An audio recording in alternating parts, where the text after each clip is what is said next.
Let's go.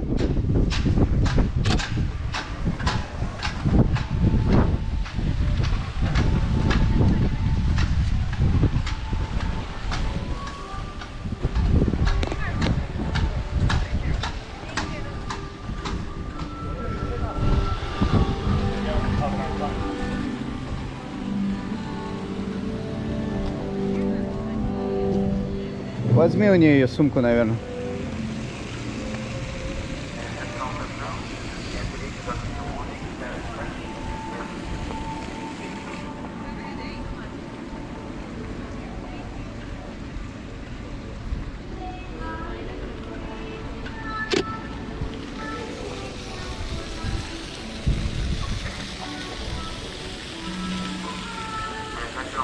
Хотите picture сделал вас на НАСА? Иди с мамой.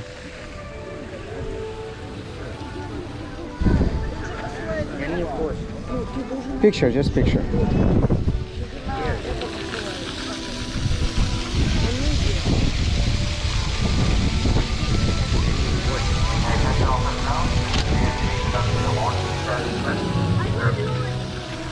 Пошли сюда.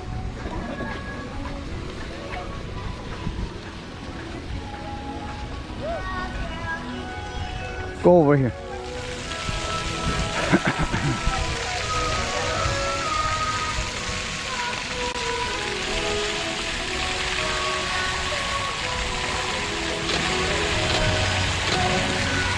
Иди сюда, Синька. Не хочешь? Не надо. Okay, let's go on.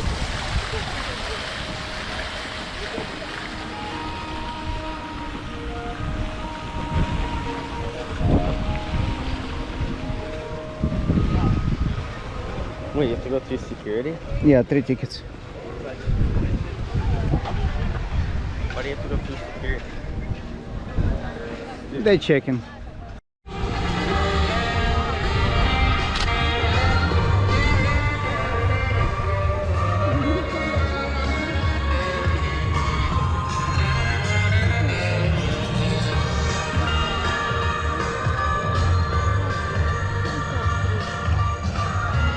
Где? Okay, let's go to IMAX. Yeah, let's go IMAX. What? IMAX. What's even at IMAX? What is your map? Open up and look in there.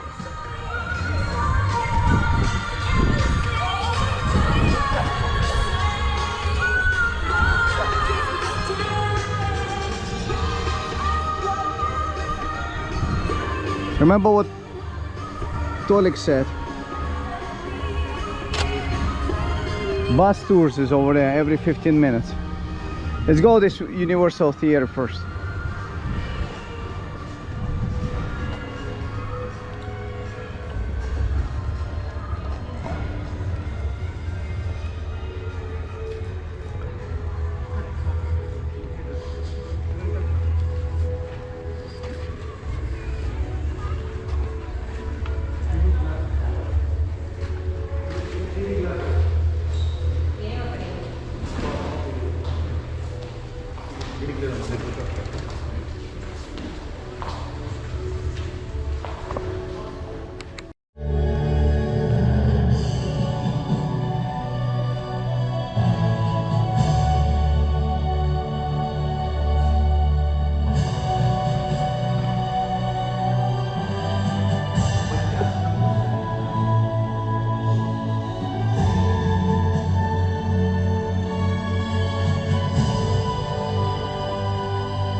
to go to the moon. We landed on I said, I just came back from my first tour, and I'm down in Miami visiting my cousin, and on television they're landing on the moon. They're landing on the moon? You kind of forget about going to the moon when you're in Vietnam, but all of a sudden they're landing on the moon. That got me all excited about wanting to be an astronaut again. So yeah, just super cool. What I'm going to do is show you a couple slides, just talk about what it's like being in space to help trigger the questions you might come up with later on. So, there it is. All right, so this top left picture up there, that's me and my crew. Of course, I'm on the bottom right. Right next to me is Charlie Walker. He was a payload specialist, not a career astronaut, but he got the flag a couple times. In the back row, we got Jerry Ross, who's my partner for both spacewalks as well as launching the satellites. Our commander is Brewster Shaw, an Air Force Lieutenant Colonel at the time. Beside him in the middle is Mary Cleve. Dr. Mary Cleve had 2 PhDs, but she ended up getting the title, the sanitary affairs. It's civil engineering, but sanitary engineering like water purification and stuff like that. Next to her is Brian O'Connor, Air Force test pilot, Marine Corps test pilot. So all the male members of the astronaut crew had been to test pilot school. And beside Brian is Rodolfo Neri Vela. He got to fly because we had a Mexican satellite that we launched. This middle picture are the ladies from the class of 78 before us, but before this selection, America had no female astronauts. Russia had, but we didn't. So these are the girls, the ladies, and you think they were good astronauts? Yes. They're absolutely wonderful. I mean, I love working with them. They're smart, they're brilliant.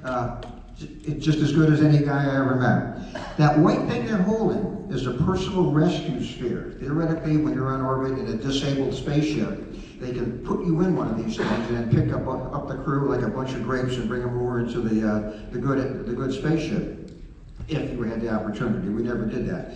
But if you show up for astronaut interviews, when you have a selection and they decide that they're going to bring you in for interviews, one of the things they do is wire you for sound, EEG, EKG, and stuff like that, stick you in one of these things.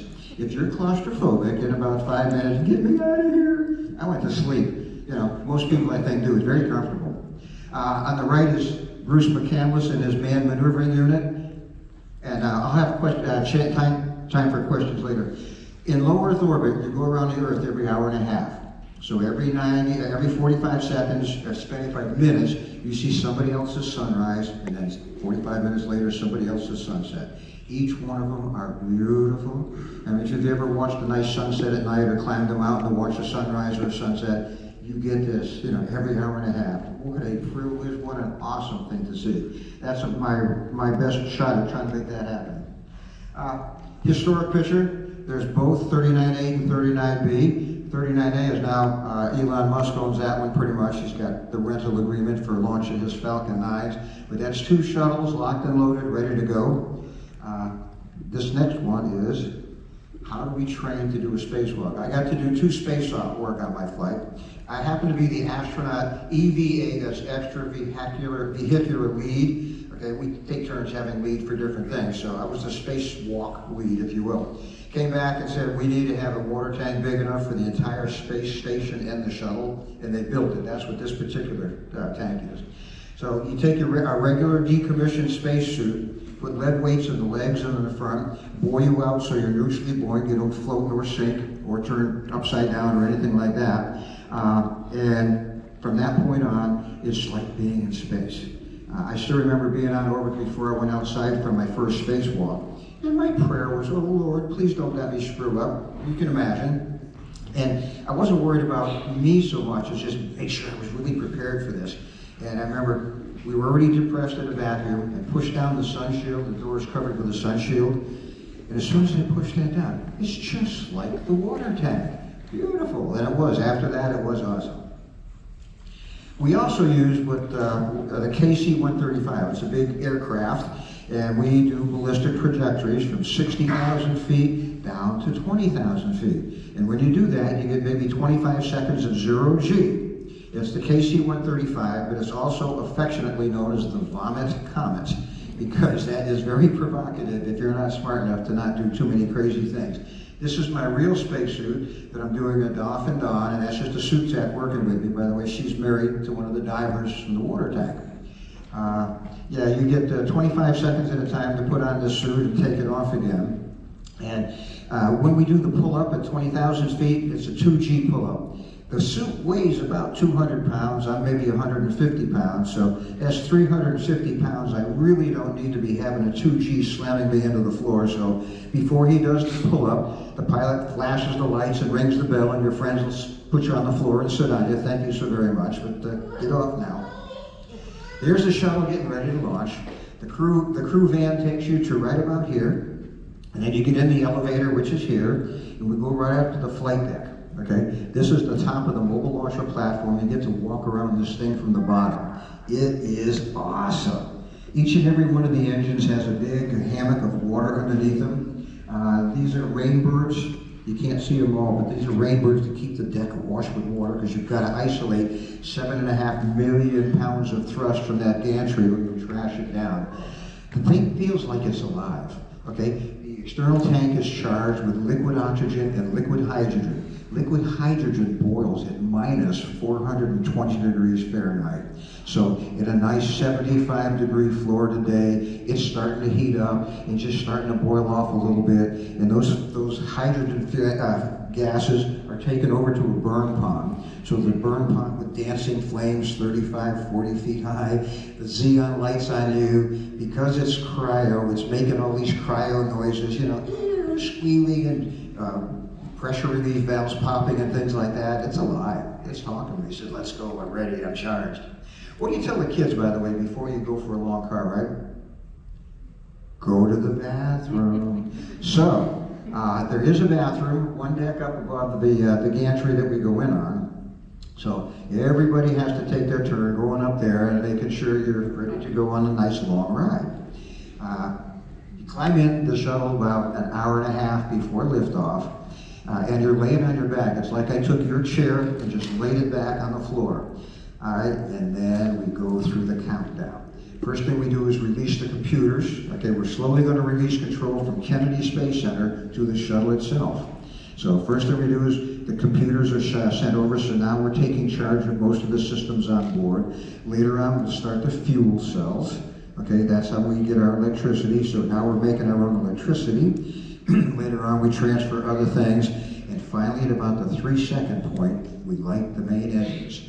All of a sudden, from a relatively quiet environment, it goes, there's 3 engines, each one with 500,000 pounds of thrust bolted to you.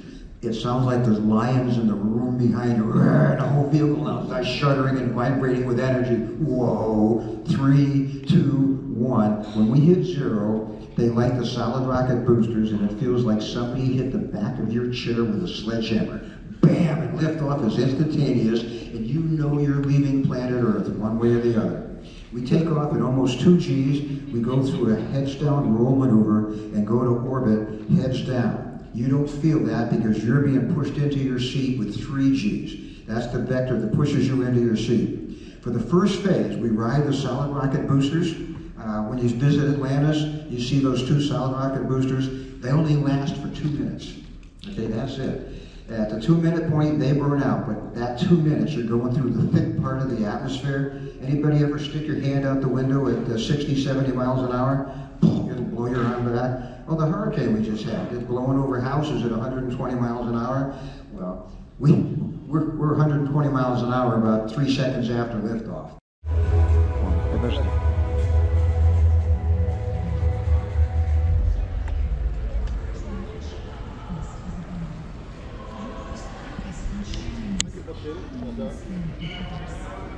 Хотите, здесь щелкнуло? Блять, постоянно хуйло какое-то лезет.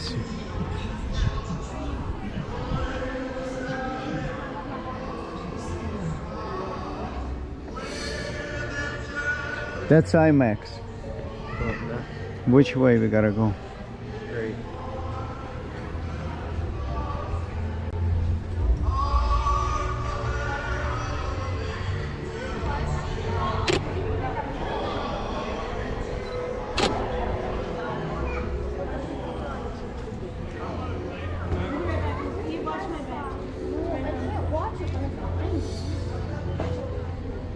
Big Christmas tree. Mm-hmm. Let's go that way.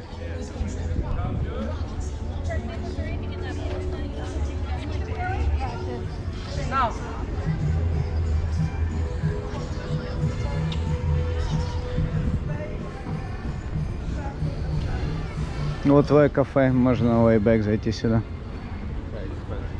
So what? You're not coming here every year. Возьми у нее бэг, наверное. Давай свою сумку. Что ты ползешь?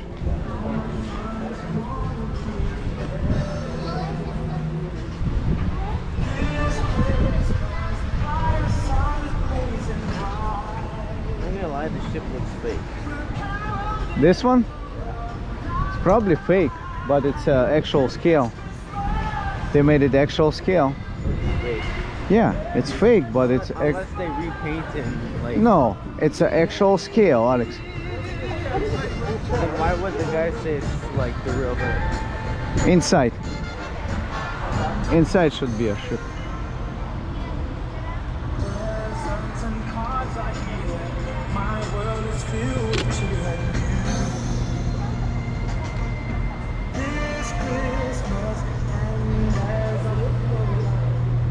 What way bus station? That's gonna be fun. Go around.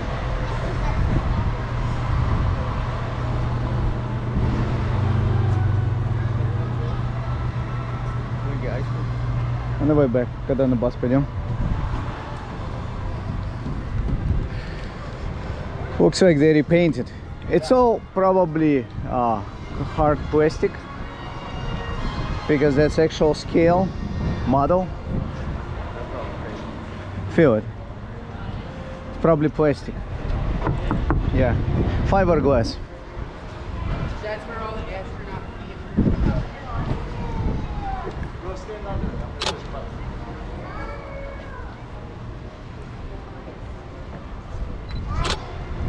The real thing is right inside.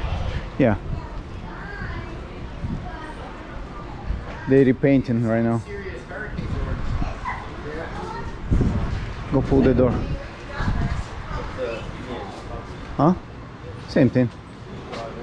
Hey, Will.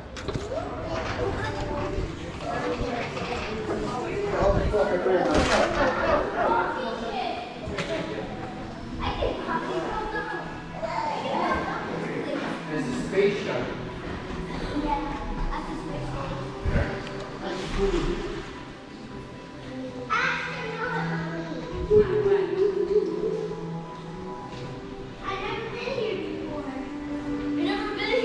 Yes, I've been here before. Yeah, correct. You have not.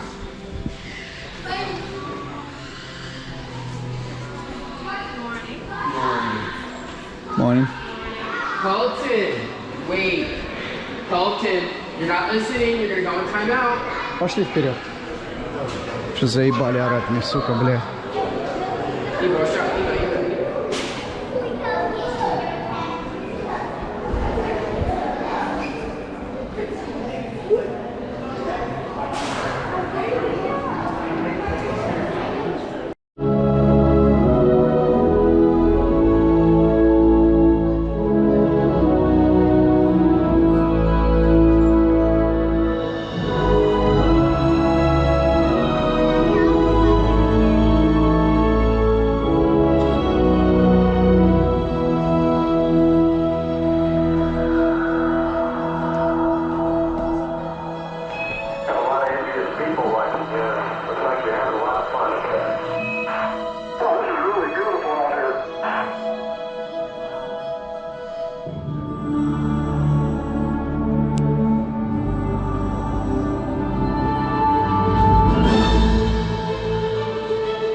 Алекс.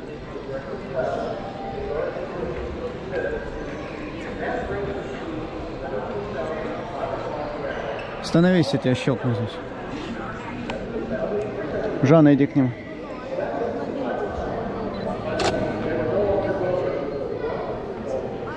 Стой вот так, стой, Алекс. I don't think I'd be able, yeah, I'd be able to open flash.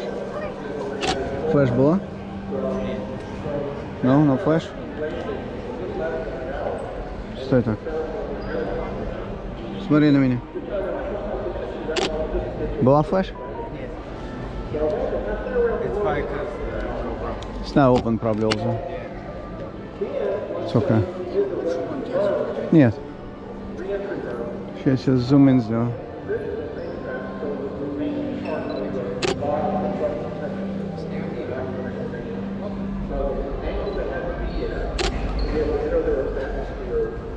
they ripped out all the insides of it. Yeah, that's your real one. They take the engines off everything.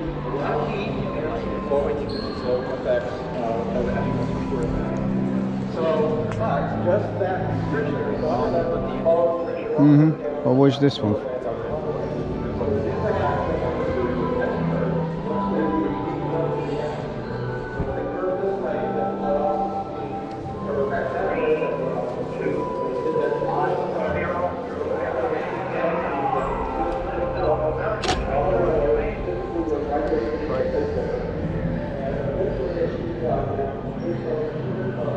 And that's also flex. It flex like expands and closes.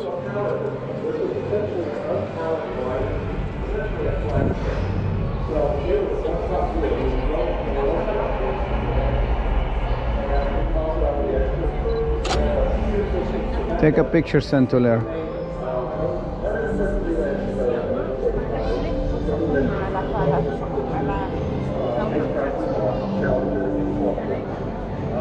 All the other ones right on the field or out in California. Weather was bad. Basically,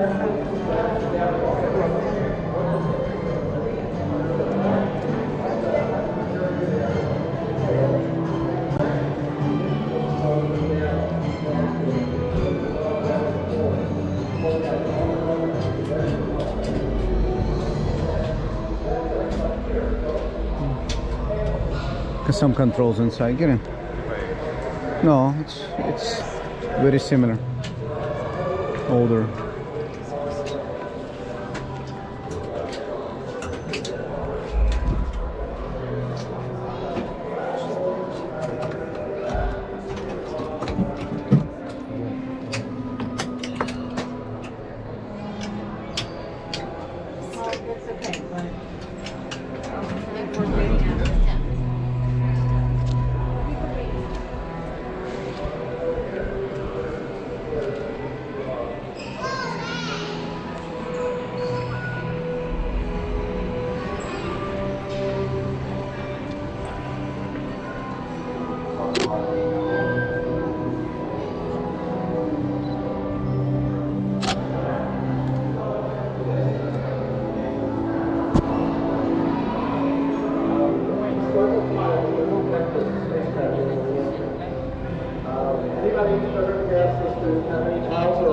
That's the tile, see?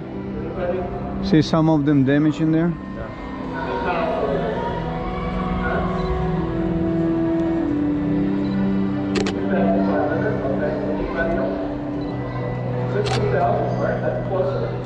We have a total of over 24,000 individual tiles on this case packet. They are all individual, they have their own serial numbers for different shapes and thicknesses, and they're all installed individually in the perfect tile. It's the world's biggest jigsaw puzzle. Now, you'll notice, not all of these tiles are black. There was not a budget replacement at every position. So over time, a lot of the color That's why it gets screw up. at the top edge of the tile was went off. Was to mount the spacecraft at a 45-degree angle.